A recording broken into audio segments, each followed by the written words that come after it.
In this video, I'm going to take you through the steps required to make an Inventor model of the object shown in this sketch. And the way I'm going to do this, I'm going to begin by drawing a rectangle for the base that's 0.625 by 0.88. I'm going to extrude that 3 inches wide. I'm going to add a chamfer that's 0.25 by 45 to each end.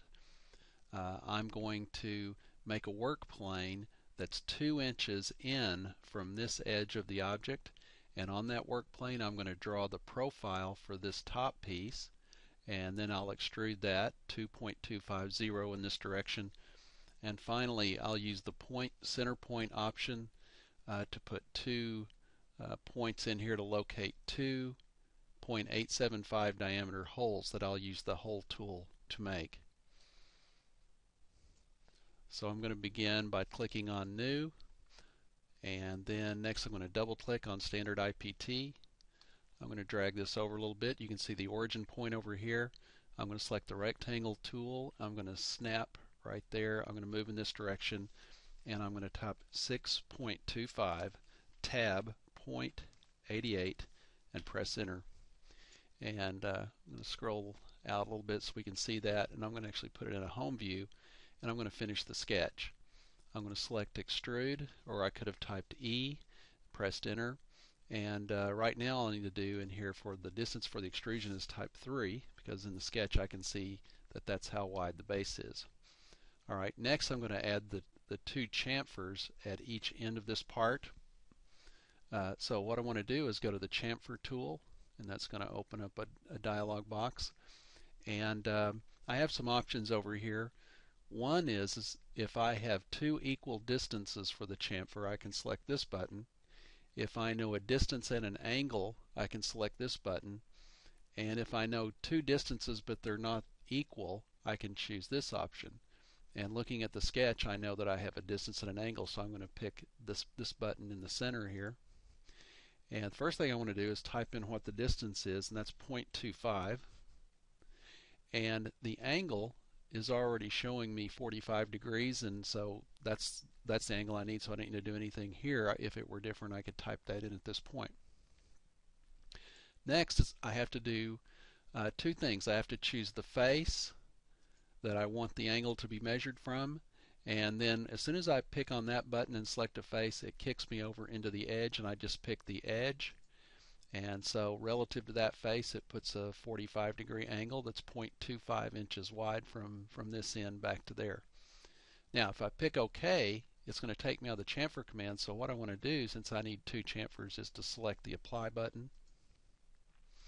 And notice that it's dropped me right back into face, so I'm going to pick on this face. It goes over to the edge button. I'm going to pick the edge and pick OK. And that closes the chamfer command, and now I have my two chamfers on my part. Now while we're here, let's go ahead and pick on this and pick new sketch, and let's put those two center points in.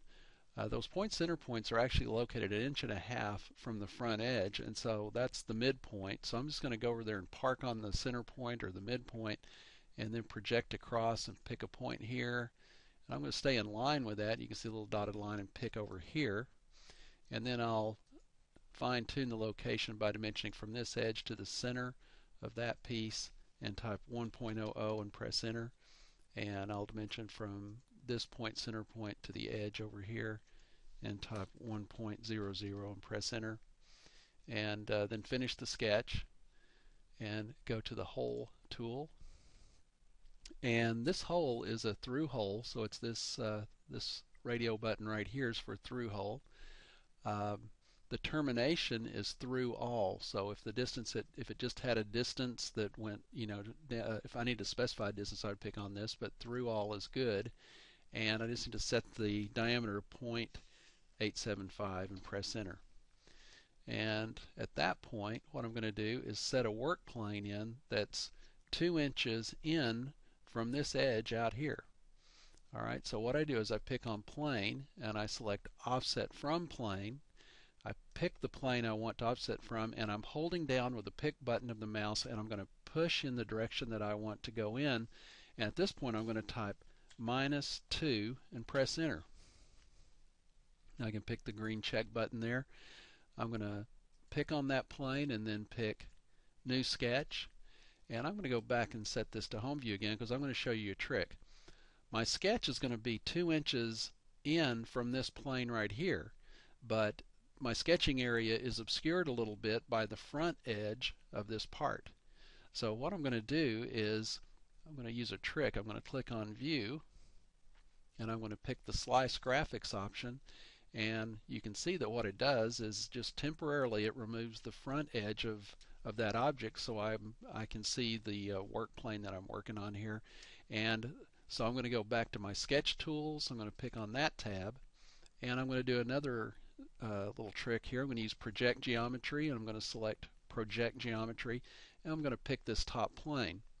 And what that does is it projects a line into my sketch that is actually going to represent the bottom edge of that sketch I'm making.